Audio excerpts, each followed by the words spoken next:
नमस्कार दोस्तों, स्वागत है आपका अपने YouTube चैनल HP एग्ज़ामिनेशन में।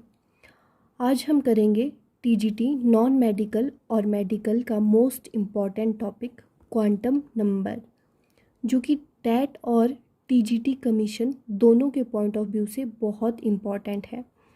हमने पिछली वीडियो में देखा था एटम्स के कुछ एक मॉडल जो कि इसलिए फेल हो रहे थे क्योंकि कोई भी एग्जैक्ट पोजीशन नहीं बता रहा था इलेक्ट्रॉन की कि इलेक्ट्रॉन कहाँ पे होता है और उसकी पॉसिबिलिटी कहाँ पे है ज़्यादा मिलने की। तो जो क्वांटम थ्योरी थी उसने क्वांटम नंबर दिए और उसने कहा कि क्वांटम नंबर से हम इलेक्ट्रॉन के पॉसिबिलिटी बता सकते हैं कि ये कहाँ पे है।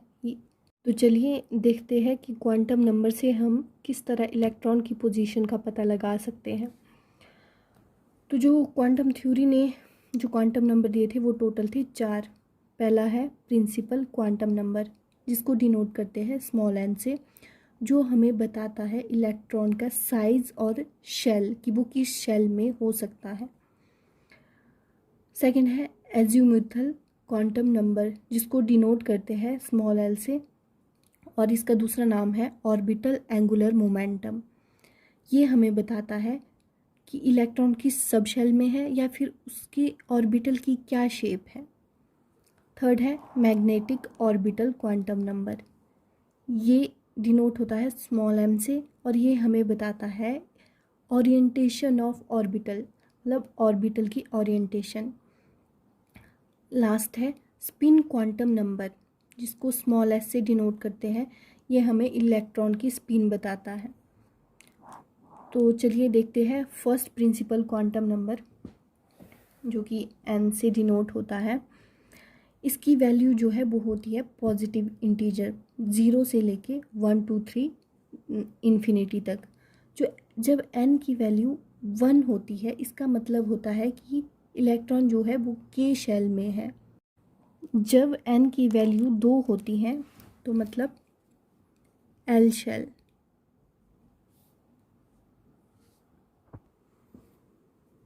n3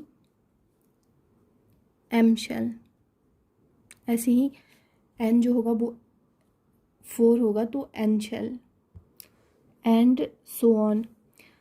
तो number of possible orbital in nth shell, अगर हमारे पास कोई भी शेल दिया हो, अगर हमें देखना है कि उसमें कितने ऑर्बिटल्स है तो उसका फॉर्मूला है n का स्क्वायर। नेक्स्ट है एज्यूमुथल क्वांटम नंबर, जो कि हमें बताता है शेप ऑफ द ऑर्बिटल। इसकी जो वैल्यू लाइज करती है वो करती है 0 से n-1 के बीच। अगर l की वैल्यू 0 है तो इसका मतलब होता है s सब शेल। अगर l की वैल्यू 1 है तो p subshell, l equal to 2 d subshell, and so on. तो number of orbital in subshell, पहले देखा था हमने number of orbital in shells, वो था n स्क्वायर, और अगर नंबर ऑफ ऑर्बिटल इन सब शेल वो होते हैं 2l + 1। आपको ये चीज़ें याद रखनी है।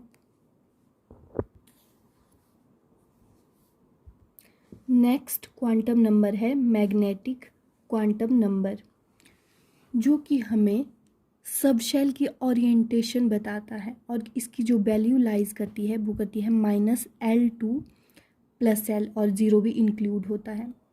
जैसे अगर L की वैल्यू 1 है तो M, इसको डिनोट करते हैं हम स्मॉल m से, तो M की वैल्यू क्या होगी, वो होगी -1 0 + 1। वैसे ही अगर 2 होगी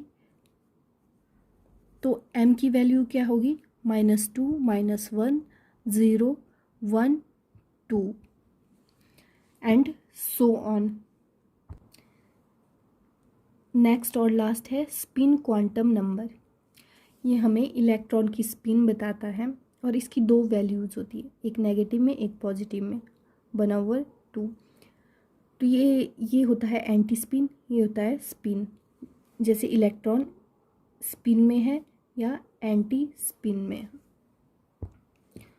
उसके बाद मोस्ट इम्पॉर्टेंट चीज़ें देखेंगे कि हमें डायरेक्ट क्वेश्चन आते हैं इन फॉर्मूले के बेस पे कि टोटल नंबर ऑफ स्फेरिकल और रेडिकल, ये रेडिकल है, नोड्स को निकालने का क्या फॉर्मूला है, वो है n-l-1। तो याद रखने हैं ये n-l-1। और अगर पूछा जाए कि एंगुलर नोड्स कितने हैं टोटल, तो वो होते हैं इक्वल टू l। और जो total number of nodes, simple nodes लिखा होगा, तो उसका फॉर्मूला होता है n-1। तो आप इसको एक ऐसे याद भी रख सकते हैं कि एंगुलर से ए से एक ही होगा, यानी l होगा सिर्फ। तो इस तरीके से आप याद भी रख सकते हैं। अब करेंगे हम क्वेश्चन इनसे रिलेटेड, ताकि आपको ये चीज़ें समझ आ जाए।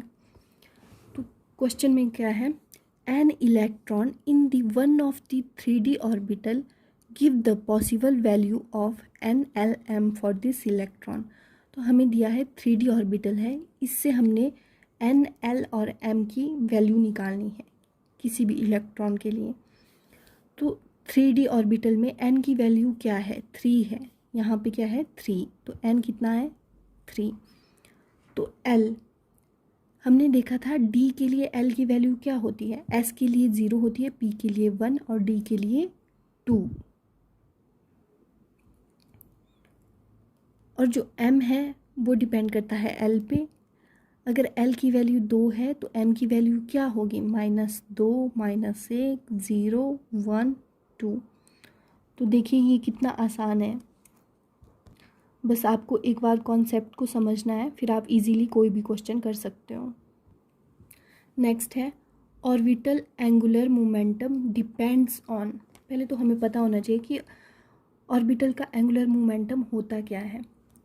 तो वो होता है √L+1 ब्रैकेट के बाहर h/2π। तो आप फॉर्मूले से ही देखोगे कि ऑर्बिटल किस पे डिपेंड कर रहा है, उसका एंगुलर मोमेंटम वो है L पे। तो डिपेंड्स ऑन L, जो कि सब शेल है। Next, total number of orbital associated with third shell. तो हमें देखना है कि थर्ड शेल में कितने नंबर ऑफ ऑर्बिटल्स हैं। तो हमने अभी देखा था कितने होते हैं, n²। तो n कितना है यहाँ पे, 3। तो 3 का स्क्वायर कितना हुआ, इक्वल टू 9। तो थर्ड शेल में कितने ऑर्बिटल होंगे, 9 ऑर्बिटल। अब लास्ट क्वेश्चन है number of angular nodes for 4D orbital. तो एंगुलर नोड का फॉर्मूला क्या था कि वो इक्वल टू L होता है। तो हम देखेंगे इसमें L की वैल्यू क्या है, D के लिए L की वैल्यू होती है 2। तो यहाँ पे नंबर ऑफ एंगुलर नोड जो होंगे वो है 2। अब हम देखेंगे जो लास्ट ईयर पूछा गया था TGT कमीशन में क्वेश्चन, उसको देखेंगे। ये कि number of spherical nodes for 4D orbital is. तो हमने देखा था स्फेरिकल नोड्स के लिए क्या फॉर्मूला था, वो था n-l-1। तो n यहाँ पे कितना दिया है, 4। तो d के लिए l की वैल्यू क्या होती है, 2 -1। ये कितना आया, 4 - 3 इक्वल टू 1। तो इसका आंसर कितना है, 1। तो अब आप खुद देख सकते हो, ये पिछले 2019 का TGT नॉन मेडिकल कमीशन का पेपर है और इसमें इस तरह के क्वेश्चन पूछे गए हैं। अगर आपको वीडियो पसंद आ रही है तो प्लीज़ वीडियो को लाइक करें, शेयर करें, कमेंट करें और चैनल को ज़रूर सब्सक्राइब करें, ताकि इसी तरह के आने वाले मोस्ट इम्पॉर्टेंट टॉपिक की जानकारी आपको मिल सके। And thank you for watching.